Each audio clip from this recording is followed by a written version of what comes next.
Hello and welcome. I am Enigmius and this is episode 14 of the Ultimate Feed the Beast Reloaded.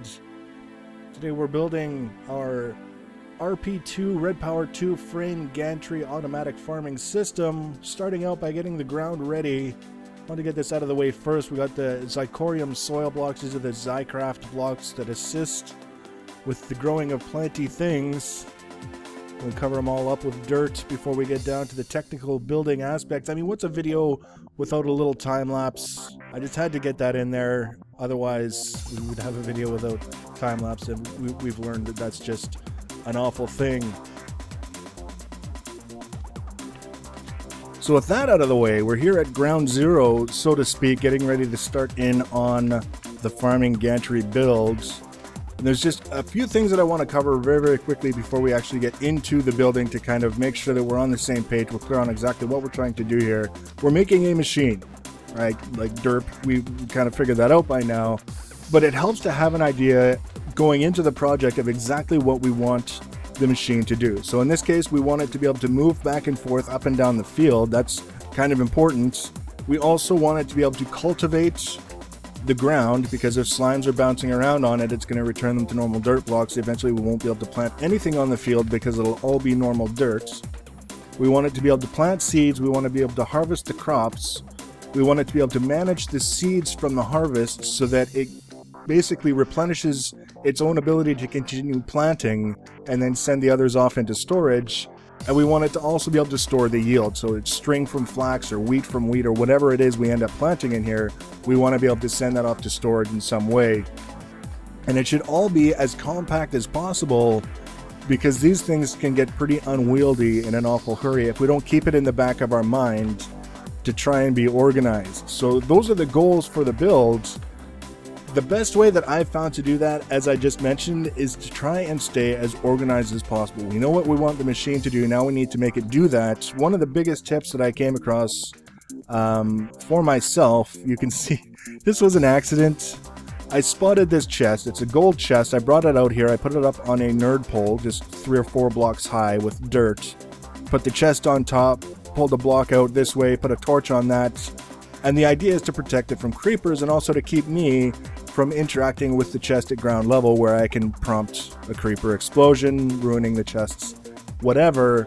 Then I came around and I planted all these rubber trees, which is actually related to this project, and not remembering that I had put the chest, this tree sprouted up into it, and that's how I got the gold chest growing out of the rubber tree. Now, anytime I'm doing a frame project now, I keep a chest near the build site with all of the extra materials I don't plan on using right away, so that I don't have to worry about going back and forth to central storage, and I don't have to have a jam-packed inventory. Now you can see here, I've got, was it 9 free spaces in my inventory, and I try and keep it that way. I see people in videos and Imgur albums and all that other stuff, full inventories all the time, and if they want to pick something up, they have to drop something else, and if they want to pick something else up, they have to drop something else. It's just this ongoing battle with their inventory that I find exhausting.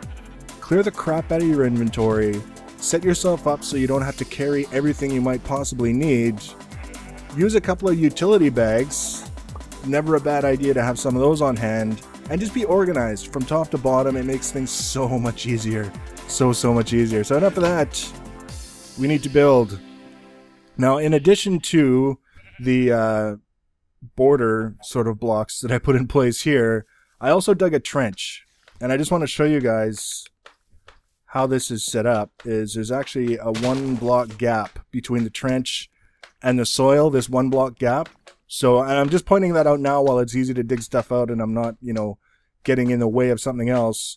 So if you're wondering why I'm not putting any machine blocks over this row of dirt, it's because we're not actually going to be planting here. So that was the only other detail, the preamble detail, that I wanted to get into. Now, for the structure itself, it's actually going to start out very, very simple. It's when we start getting the control stuff in that it's going to get maybe a little bit more bulky. I haven't worked out the logic yet personally, but I have a feeling it's going to be one of those. Now you'll notice, first of all, I put down a couple of dirt blocks to elevate what I'm building so that if I need to get underneath, which I will, to place any kind of covers or panels or anything of that sort, I can without having to dig around what I'm building in order to get there. It's another one of the tricks that I've learned. It's easy enough to lower a frame structure down into place when you're done building it. Quite often it's not so easy to excavate around it if you need to add things later on. So what I'm doing here is this is going to be the motor housing for the whole structure. And now that it's in place, I can get these guys out of the way. And that's basically it. That's, I mean, for the total motor housing, that's all we need. And that's because partly because of the way that I set up my motors when I do an inchworm drive, and also because we're not doing anything overly complicated with how this is going to move or how we're going to be wiring it or anything like that. Now, this is going to be a one-axis inchworm drive, which means it's going to move in that direction and in that direction. It's not going to move forward or back relative to where we are, and it's not going to move up or down relative to where we are. It's just back and forth, side to side. So that helps keep things a little bit simple. And you can see where this is the drive face of the motor, and the arrow indicates what direction it's going to try and push things when you give the motor blue electric power and a redstone pulse. And then the inchworm comes in. We add another motor on here. Now, some people like to set up their inchworm drives, for example, like this. So you have, in this case, the drive face facing down, and then this drive face is also facing down. It's perfectly fine if you wanted to do it that way. The only thing that you would have to add is a block right here, so that when this one slides there, it's got something to push off of to move the frame unit. That's the only real, it's personal preference, really. In my case, the preference is to actually flip them upside down so that the drive faces are touching one another. Now, in this case, they orient themselves because I just had them properly oriented down. When I flip them around, they're properly oriented this way as well. I just want to show you, I highlighted this in a previous video a while ago working with Red Power frames. Here's the drive face with the arrow saying it's going to push things that way. Here's the side with this wooden strip sloped down. If you think of like the hood of a car, how it slopes down towards the front, that can help you determine which direction the drive face is indicating, even when you can't see the drive face. So for example, if I had spun these around, and this is how it had ended up with the drive face facing a completely wonky direction, well, I can't see the arrow on top of it because it's up against that guy. How do I know? I can just use the wooden arrow and say, okay, well, this guy's upside down, so it's sloping this way. He's pointing that way, and I want this to match. So this is sloping down. This is the hood of the car facing that way. So that's one trick that you can use. It works with vanilla textures as well. Vanilla textures have this little wooden strip to get an idea of what direction the drive face is pointing, even if you can't see the drive face. So that's really, really handy, especially when you get into like the larger inchworm drives, where it tends to get a little bit more confusing. So for now, there's only a couple of the things that we need to consider, and this unit will be done. We still have to wire it up, we still have to get it power, we still have to get the control circuitry in place. That'll be the next episode, but for now, we just want to make sure that structurally it's where it needs to be, and that means we're going to use some covers to block off certain surfaces that we don't want things to stick to. So this one here, we don't want the side of the motor sticking to this frame. So basically the way this is going to work, if we want this whole thing to move that way, we're going to send a redstone pulse to this motor, which is going to push this motor into this spot here, right there. Then we send another redstone pulse to this motor, and it's going to push off of this block and send the whole structure that way one block and end up back underneath this motor here. That's the whole principle behind the inchworm drive. So what we don't want when this motor comes over into this space here is for the side of the motor to stick to this frame. It'll keep the whole thing from moving. And also, once we lower this down into the trench, we don't want this bottom frame sticking to anything in the trench, the side walls or the bottom. So we're going to go around and we're going to block off all four sides here and the underneath. This, again, you're seeing directly why I did this 2 blocks above the area where we stand when we can work on it, is because that was a hell of a lot quicker than digging around underneath so that we could get to it to put those covers on. So this, for right now, like I say, barring all of the plumbing and wiring, it's good to go. Now, the other thing that I want to get in place with this episode are the arms that are going to house the machines, and we're going to actually throw the machines into place so you can get an idea of what we're going to do here. I've got some redstone tube frames. That means inside the frame is a redstone tube. So we're going to be able to, first of all, send a redstone signal through the frames to the machine blocks without having to wire up any kind of jacketed cable or anything like that to carry the signal. We're also going to be able to gather, send and receive items to and from the machines because of the tubes that are in the frame. So that's why we're using these guys. Now, the plot that we're going to be planting stuff in is 12 blocks wide, plus the extra block where we aren't going to have anything. So we want a total of 13 blocks. 3, 4, 5, 6, 7, 8, 9, 10, 11, 12, 13. If we go like this. Yeah, perfect. Now, the thing here, again, following the rules, recognizing, understanding what's going to happen when we start putting this together, we want to make sure that the tubes in these blocks here don't merge with the tubes in the other 2 arms that we're going to be putting directly beside it, or the other arm, I guess, in this case. So we're going to go down, we're going to put panels all the way down. That'll keep the tubes from merging together, and because they're panels, they're sticky, so the frames will still stick to them. It'll still be sound structurally. We don't have to worry about the machine tearing itself apart. And then we take another row, and you can see right away the tubes aren't merging where we don't want them to. And then we take some more panels. Oops. All the way down. Panels, panels, panels. Panels. And more panels. And when we're done with the panels, we can use some panels. But here's actually another nifty trick. And I made a mistake, but it's fortuitous. You can see the panels have this little decorative sort of brace in the corners here, whereas the covers do not. You can see very clearly. You can see the one on the right has the thing in the corners, and this one here doesn't have anything. That's an easy way to tell whether you've got a panel or a cover on a frame, is just by looking in the corners. And again, it works for pretty much every texture. It's much easier to be able to look at it than it is to break off every piece to check and see, because you're not sure.